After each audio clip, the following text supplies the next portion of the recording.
Hi everyone. Today we are going to see the numerical sum from the steady flow energy equation. Air flows steadily at the rate of 0.04 kg per second through an air compressor. Okay, so the device name is given as a air compressor, entering at 6 meter per second with a pressure of 1 bar and a specific volume of 0.85 meter cube per Kelvin, and leaving at 4.5 meter per second with a pressure of 6.9 bar and a specific volume of 0.16 meter cube per kg. The internal energy of the air leaves at 88 kilojoule per kg, greater than that of entering the air. That means they given difference between inlet to outlet. The cooling water surrounding the cylinder, which absorbs heat from the air at the rate of 59 kilowatt. Okay, here the heat is absorbed from the cylinder, so here the Q we need to return as a minus 59 watt. Okay, that means here the heat is rejected from the system. Find the power required to drive the compressor and the inlet and outlet cross-sectional areas. Okay, so this is a problems on steady flow energy equation. Particularly the device name is air compressor. Generally the compressor is a device, it is used to compress the atmospheric air and deliver at a very high pressure and high temperature. Okay, here there are two conditions is there. One is a inlet condition, one more is a outlet condition. So we are going to solve the numerical sum. Okay, so first I am writing the given data.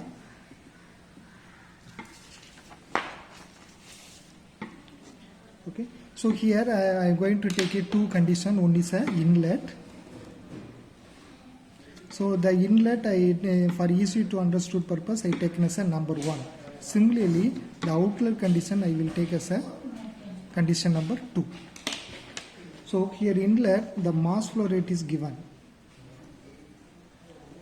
So mass flow rate denoted by m equal to 0.04 kg per second. Similarly velocity at inlet denoted by C1. Some books are referred as a V1. Okay, because here we are using the specific volume also, that also represented by V. So it going to confuse. In order to avoid that, I taken the notation C1 for the velocity.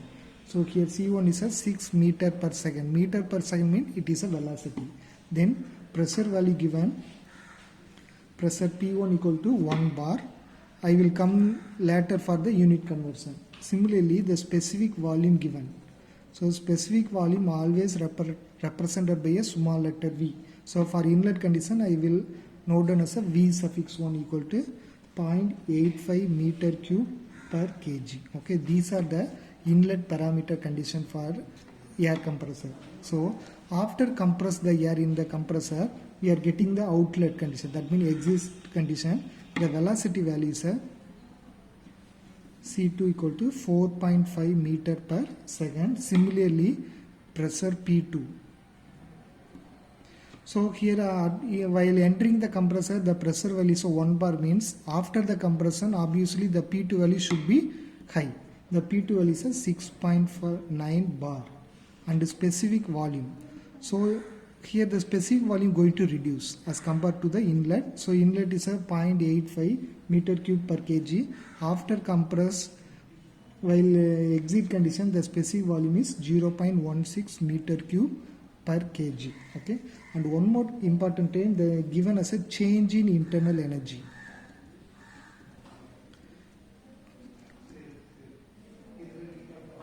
Change in internal energy they given as a del U. We can written as a U2 minus U1. That means high value minus low value equal to 88 kilojoule per kg. And heat transfer. So heat transfer Q value given. So that is a minus 59 watt. This minus sign not mentioned in the question, but the minus sign is indicate heat is rejected from the system. Okay, so these are the given data and we are going to find the two find. Okay, so they are asking, first one is a power. Power is nothing but W. Second one, inlet and outlet cross sectional area.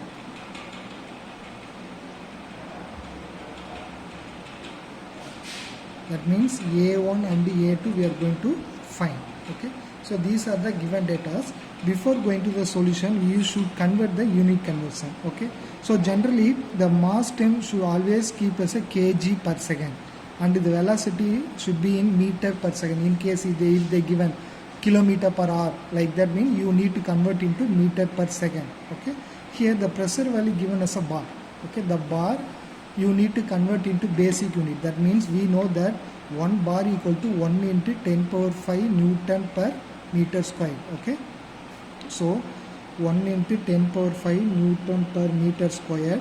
Similarly here P2 is a 6.9 and 1 bar is nothing but 10 power 5 Newton per meter square. Okay, and the del U value they given as a kilojoule. So we know that similarly kilo means 10 power 3 and mega means 10 power 6 and giga means 10 power 9.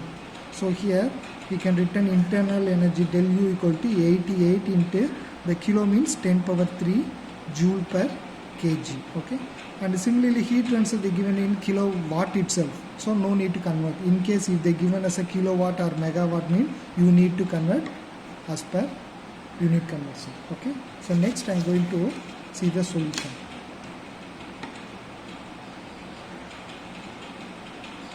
Okay, so we know that steady flow energy equation.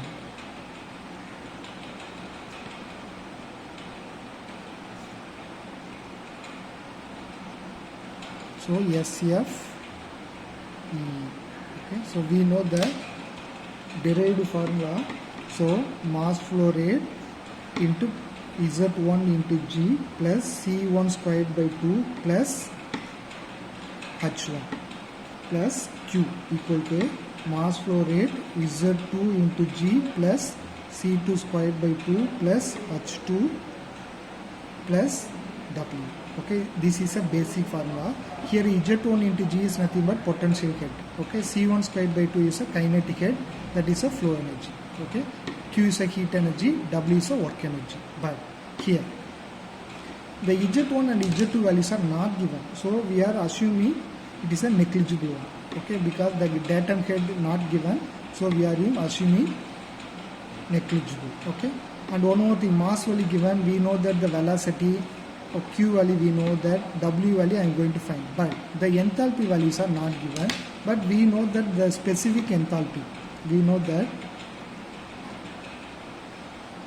specific enthalpy H equal to, so the basic formula U1 plus P1 V1. Okay, so this is a formula for the specific enthalpy, so I am rearranging the above formula. So M into C1 squared by 2 plus, instead of H1 I am replacing, so it is a general, for example H1, so H1 means U1 plus P1 V1 close the bracket plus Q equal to mass flow rate C2 squared by 2 plus, instead of H2 I am replacing U2 plus P2 V2 close the bracket and close the main bracket plus W.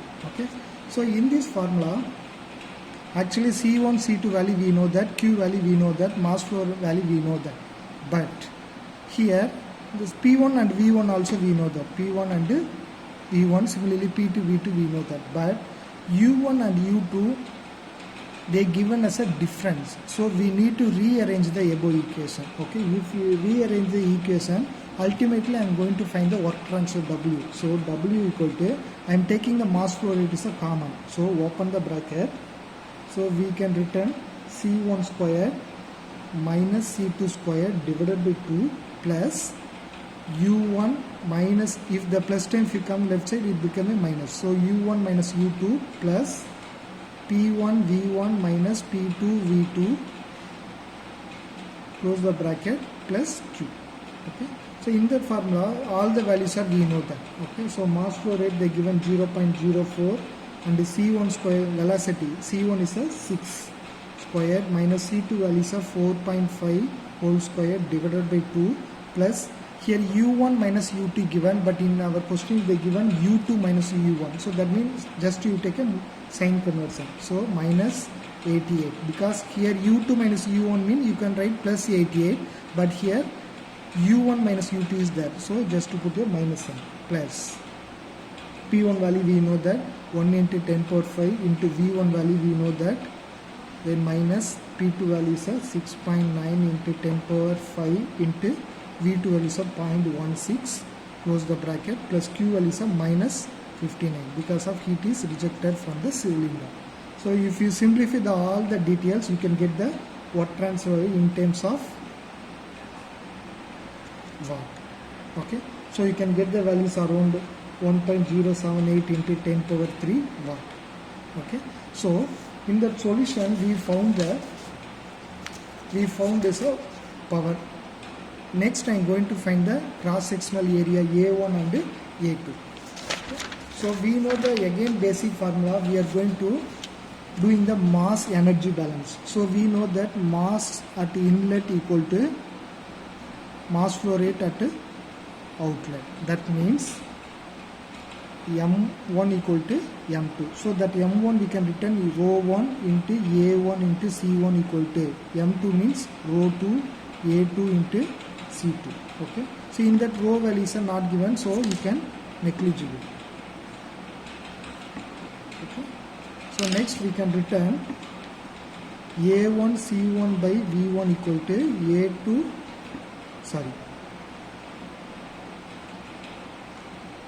rho A2 C2 divided by E2.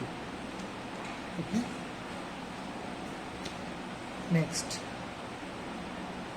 So in that I want to find the A1 and A2. So if I want A1, okay, we can replace A2 C2 by V2 into V1. Okay.